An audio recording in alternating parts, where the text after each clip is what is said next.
तो नमस्कार, आप देख रहे हैं सत्य हुंकार। मैं आपके साथ सत्यपाल। इंसानों को न्याय मिले तो मिले, लेकिन जब जानवरों को भी न्याय मिलने लगे तो कहा जा सकता है कि न्याय प्रक्रिया अपना काम कर रही है। और न्याय प्रक्रिया काम तभी करती है जब न्याय दिलाने वाला कोई व्यक्ति, कोई वकील अच्छा हो। और ऐसे ही वकील जो ना कि इंसानों को न्याय दिलाने में महारत हासिल रखते हैं, बल्कि अब जानवरों को भी न्याय दिलाने में सबसे आगे हैं। मेरे साथ हैं बहुत ही अच्छे अधिवक्ता, जुझारू अधिवक्ता मनोज शर्मा जी। सेक्टर 12 से मेरे साथ जुड़े हैं और आज एक बड़ी खबर ये आई है कि एक जानवर को भी न्याय मिला है।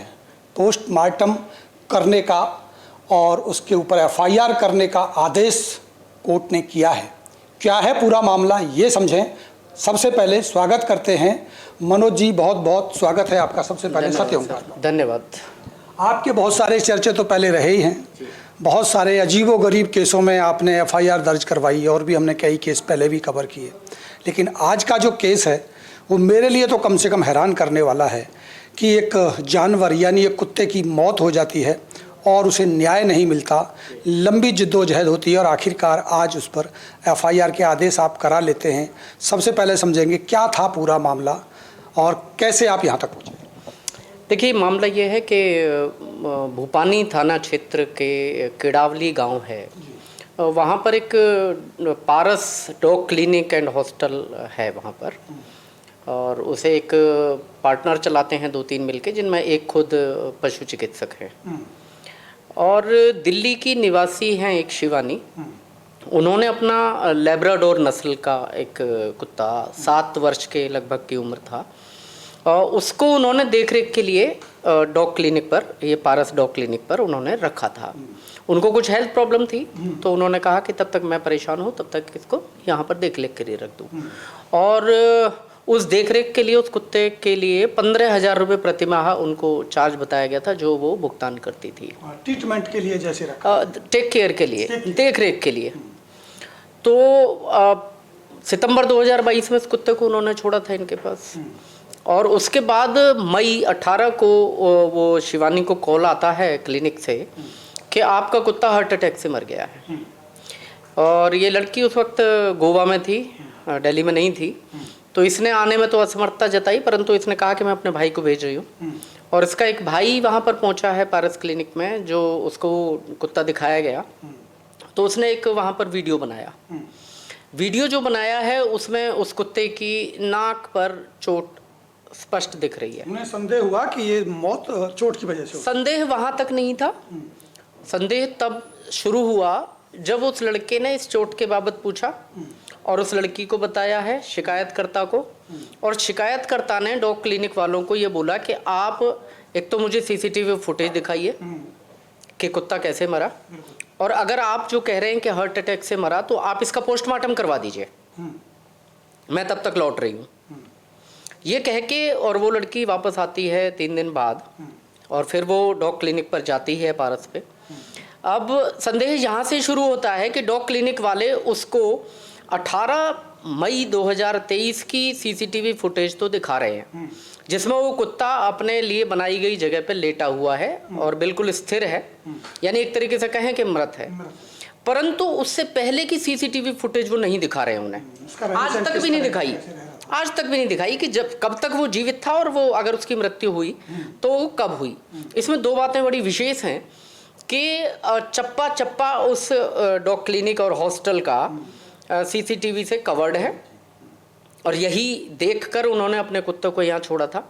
इसके अलावा वो अपने मोबाइल पर इंटरनेट यूज़ करते हुए, उनका मोबाइल कनेक्ट किया हुआ था सीसीटीवी से, और वो देख सकती थी कुत्ते की गतिविधियों के बारे में। उनका मोबाइल 2 दिन पहले ही डिस्कनेक्ट कर दिया गया था वहाँ से। हालांकि फिर भी लड़की ने कहा कि आप मुझे इसका पोस्टमार्टम आप करवाओ, आपने नहीं करवाया है, और आप मुझे सीसीटीवी फुटेज दीजिए। उसके लिए उससे 2 दिन का टाल दिया गया, उसको बहाने बना के। 2 दिन तक लड़की ने वेट किया। 2 दिन बाद वो फार्म हाउस पे जाती है, तो फिर उससे बदतमीजी शुरू कर दी जाती है, और उसे पता चलता है कि उसके कुत्ते को तो दफना दिया गया है, बाकायदा दफनाकर, और उसके ऊपर नमक की थैलियाँ भी खाली की गई हैं ताकि वो गल जाए। यहाँ से प्रॉब्लम शुरू होती है। वहाँ पर हंगामा होता है, फिर वो लड़की थाने जाती है, थाने में जाके लिखित में शिकायत देती है 24 मई 2023 को। अब इसमें विशेष बात यह है कि 24 मई 2023, अब मामले को देखें तो सबसे पहले किसी आम आदमी के भी दिमाग में यही आएगा कि सबसे पहले पुलिस ये कार्रवाई करे कि कुत्ते को फटाफट वहाँ से निकलवा कर और उसका पोस्टमार्टम करवाए, ताकि जो उसका शक है, और न सिर्फ उसका शक है वरन स्थिति क्लियर हो सके कि वाकई में हार्ट अटैक से मरा है या कोई अन्य कारण है, और अगर अन्य कारण है तो अकॉर्डिंगली कार्यवाही करे। परंतु पुलिस भी उस लड़की को आजकल करती रहती है, एफआईआर दर्ज नहीं करती है। इसके बाद धीरे धीरे आईओ का फिर जो रवैया है वो चेंज होने लग जाता है।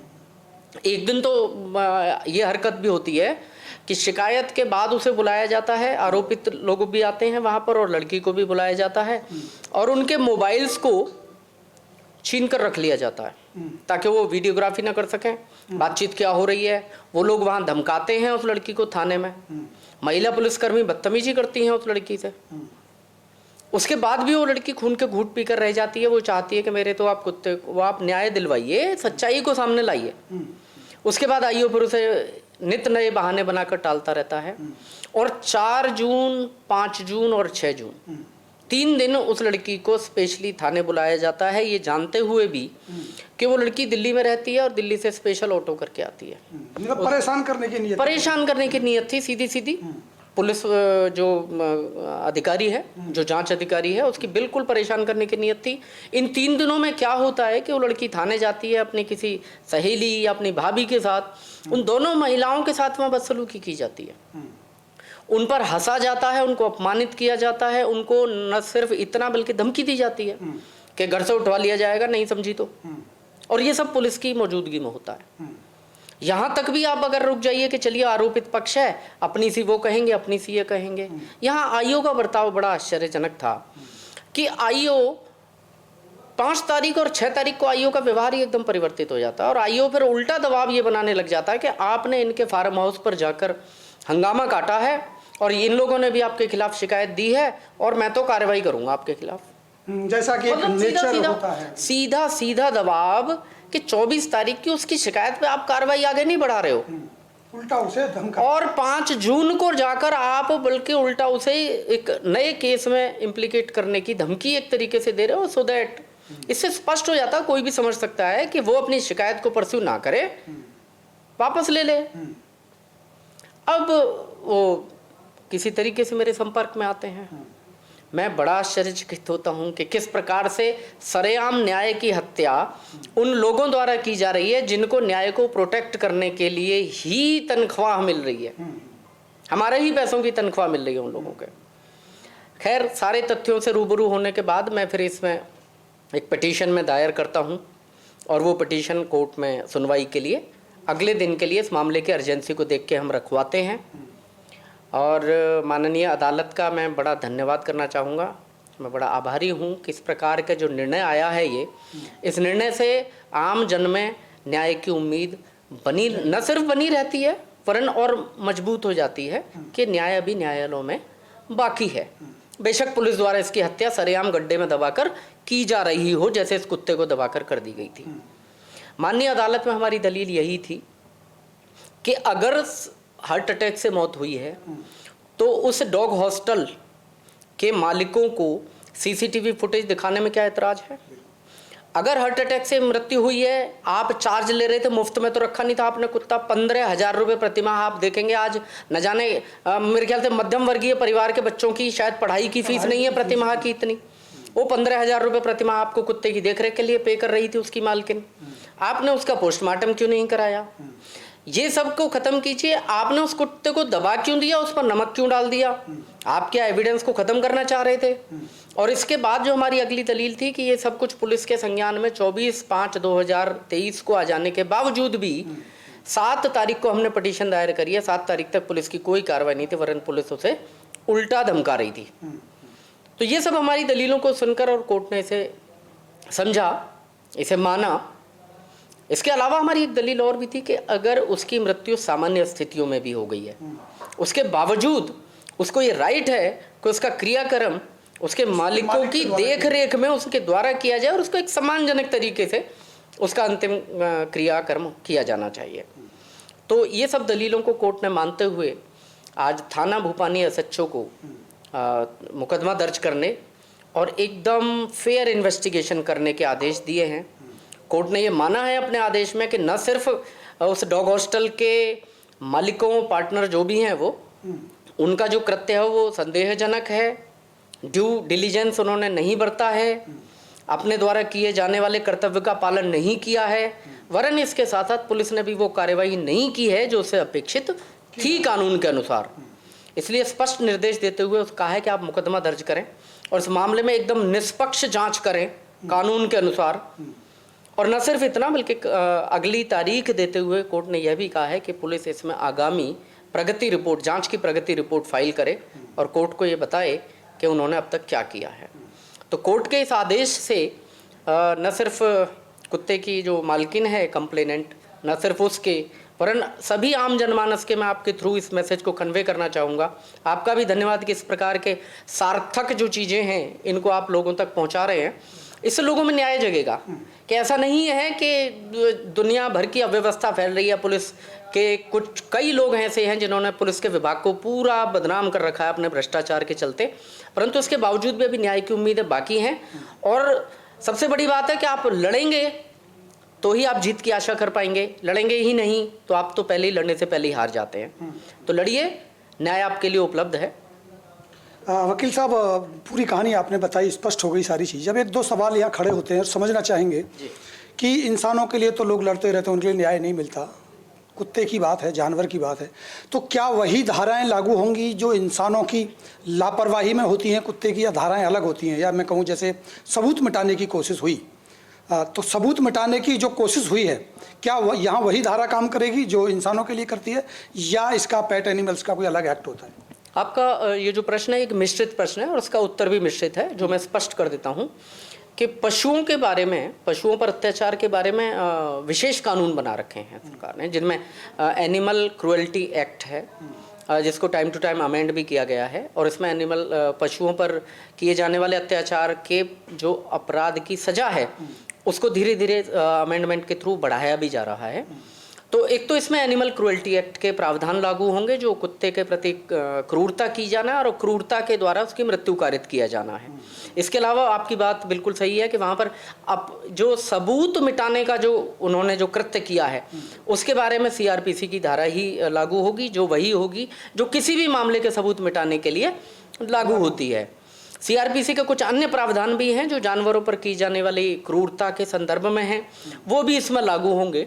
और कोर्ट ने स्पष्ट निर्देश यही दिए हैं कि अप्रोप्रिएट सेक्शंस में, उचित धाराओं में जो भी लागू होती हैं, पुलिस मुकदमा जांच करे। एक और बात समझ सकते हैं कि पुलिस जैसा कि व्यवहार रहता है पुलिस का सभी के साथ, अगर यही मामला इंसानों का होता तो शायद पुलिस कार्रवाई करती। कहीं ऐसा तो नहीं कि पुलिस इस भ्रम में रह गई कि ये जानवर का मामला है, कौन इतनी बड़ी बात करेगा, इसको डरा धमका के ख़त्म कर दिया जाए? देखिए, मैं नहीं मानता इस बात को कि पुलिस किसी भ्रम में थी।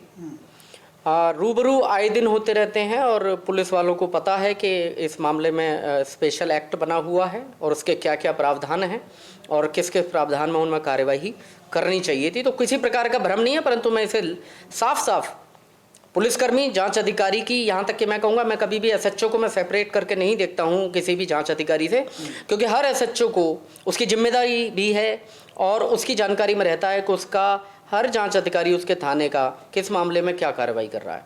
ये माना जाए कि न्याय न्याय होता है, चाहे वो इंसानों के लिए हो या जानवर के लिए हो। बिल्कुल, अगर न्याय की लड़ाई लड़ी जाएगी तो न्याय मिलेगा। बिल्कुल, न्याय न्याय होता है। और इस मामले में मैं आपको एक कोट भी करूंगा कि हमारे माननीय न्यायालय ने जब आदेश पारित किया है उसमें भी इस चीज़ को मेंशन कर रखा है कि संविधान के आर्टिकल 21 ने ये चीज़ को इंश्योर कर रखा है। तो ये चीज़ न सिर्फ मानवों के लिए इंश्योर की जानी चाहिए बल्कि ये चीज़ पशुओं पर भी लागू होती है और उनको भी एक सम्मानजनक अंतिम क्रियाकर्म का हक है जैसा कि मानवों को है। आपने पहले भी कई केस किए हैं, हमने पहले भी कवर किया था, कोई बच्चा गायब हुआ, उस पर 1 साल के बाद आपने एफआईआर कराई। पुलिस की लापरवाही की वजह से इंसानों के साथ जब हुआ तो आप सामने आते हैं। जब जानवरों का केस आपके सामने आया, ये पहला केस था आपका या पहले भी आया है, या आपको कैसा फील हुआ? क्या आप इसमें जीत पाएंगे, लड़ पाएंगे, इसको न्याय दिलवा पाएंगे? देखिए, एनिमल क्रुएल्टी एक्ट में खासकर इस प्रकार का कृत्य कि किसी पेट को सड़क पर किसी जानवर को टक्कर मारकर मार दिया गया, या बैठा था जानवर और पार्किंग से गाड़ी निकालते वक्त गाड़ी चढ़ा दी गई, इस प्रकार के मामलों से हटकर मामला था। इसमें ये कोई आम आदमी या आम प्रकरण में होने वाली दुर्घटना या घटना नहीं है, ये बल्कि बिल्कुल सरासर जानबूझकर किए जाने वाला वो कृत्य है जो उन लोगों ने किया है जिनको उस जानवर की देखरेख के लिए नियुक्त किया गया था। न सिर्फ नियुक्त किया गया था बल्कि उनके लिए तो पैसे भी दिए गए थे, और बाकायदा वो एक ऐसा डॉग हॉस्टल है, क्लिनिक भी है, वो जानवरों की देखरेख और उनके इलाज के लिए ही है, बनाई हुई एक संस्था है। तो उसके द्वारा किए जाने वाला कृत्य तो बल्कि उनसे ज़्यादा अपेक्षा की जाएगी कि वो तो इस बात का खास ध्यान रखें कि वहाँ तो कुछ ऐसा बिल्कुल भी ना हो, परंतु उसके बावजूद भी ऐसा किया है। तो ये बिल्कुल मैं मानूंगा कि मामले इस प्रकार के पहले भी मेरे संज्ञान में आए थे जिनको हमने डील किया, परंतु ये विशेष मामला था। अंत में हम अपने दर्शकों के लिए एक सवाल लेंगे कि अक्सर मोहल्ले में कहीं किसी ने कुत्ता पाल रखा है, कोई जानवर पाल रखा है, पड़ोसी आके उसको हानि पहुंचा देता है, उसको हल्के में लेके छोड़ देते हैं कि यार छोड़ो ये तो जानवर है। तो क्या कहेंगे कि ऐसा नहीं करना चाहिए, न्याय के लिए आगे आना चाहिए और जानवर को भी उतना ही हक है जितना इंसान को है, न्याय मिलना चाहिए उसको? देखिए, मैं बिल्कुल दो तरफा बातें करूंगा। जैसा प्रश्न आपका है, पहले आपके प्रश्न का उत्तर दूंगा कि किसी कुत्ते को जानबूझकर हानि पहुंचाए, चाहे वो रिहायशी इलाके में हो या फिर मान के चलिए चलती सड़क की बात हो, चाहे वो पालतू कुत्ता हो चाहे वो ना पालतू हो, परंतु जब तक वो आपको हानि नहीं पहुंचा रहा तब तक उसको हानि पहुंचाना सरासर जुर्म है बिल्कुल, और बिल्कुल उसके साथ क्रूरता नहीं की जानी चाहिए। और उनके मालिकों को, न सिर्फ उनके मालिकों को जो वो पालतू कुत्ते हैं, बल्कि ऐसे जो अनअटेंडेड हैं, जो जिन्हें स्ट्रे डॉग्स बोल सकते हैं आप उनको, उनके साथ भी किसी प्रकार की क्रूरता नहीं की जानी चाहिए। और अगर कोई करता है अनावश्यक रूप से तो उसके खिलाफ कार्रवाई करने के लिए लोगों को, जागरूक लोगों को आगे आना चाहिए। न्याय सबके लिए समान रूप से सुलभ है, उसकी प्राप्ति के लिए संघर्ष अगर करना पड़ता है तो उसके लिए करना चाहिए। दूसरी बात आ गई, देखिए कुत्ते को पालने के भी ऐसी भी घटनाएं हमारे सामने आ रही हैं जिसमें कुत्तों ने नुकसान पहुंचाया, पालतू कुत्तों ने। तो कुत्तों के मालिकों की भी जिम्मेदारी है कि उसके बारे में हमारी हरियाणा सरकार ने और नियम भी बना रखे हैं, तो उन नियमों का भी पालन किया जाना चाहिए। पालतू कुत्तों के द्वारा अनावश्यक किसी को समस्या आ रही हो, उसको कोई दिक्कत हो रही हो, या वो काटा जाना, कई क्रूर भी इस प्रकार की घटनाएं हैं जिसमें बच्चों को कुत्तों ने बड़ी बुरी तरीके से हानि पहुंचा दी है, कुछ एक केसों में मृत्यु भी हो गई है। तो मैं दो तरफा बातें करूंगा। यहाँ देखिए, कुत्तों के मालिकों की भी जिम्मेदारी है कि वो इस प्रकार के जब पालते हैं जानवरों को तो वो पूरी देखरेख और सतर्कता, सावधानी बरतें और सभी नियमों का संदर्भ में जो बनाए गए हैं उनका पालन करें। चलिए, बहुत बहुत शुक्रिया आपका। ये थे मेरे साथ शर्मा जी, और बहुत अच्छी बात उन्होंने कही कि बेजुबान हैं लेकिन न्याय उनको भी चाहिए, न्याय उनको भी मिलना चाहिए। बस फ़र्क ये है कि इंसान खुद लड़ लेता है, खुद न्याय की बात कर लेता है, लेकिन बेजुबान किसी पर डिपेंड करता है, अपने मालिक पर डिपेंड करता है। तो दोनों ही बातें, बड़ी अच्छी बात वकील साहब ने कही, दोनों ही बातें हैं कि अगर उनके द्वारा किसी को नुकसान पहुंचाया जाएगा तो इसकी जिम्मेदारी मालिक को लेनी चाहिए, लेकिन अगर कोई व्यक्ति बेजुबान के ऊपर अत्याचार करता है तो उसकी लड़ाई भी एक उसके मालिक को लड़नी चाहिए, या मैं कहूँ कि मालिक भी नहीं है तो भी उसे उस बेजुबान की लड़ाई लड़नी चाहिए। न्याय सबके लिए बराबर है और वकील साहब हैं तो न्याय मिलना भी स्वाभाविक है। तो ऐसी ही खबरों के लिए जुड़े रहिए मेरे साथ और देखते रहिए सत्य हुंकार। नमस्कार।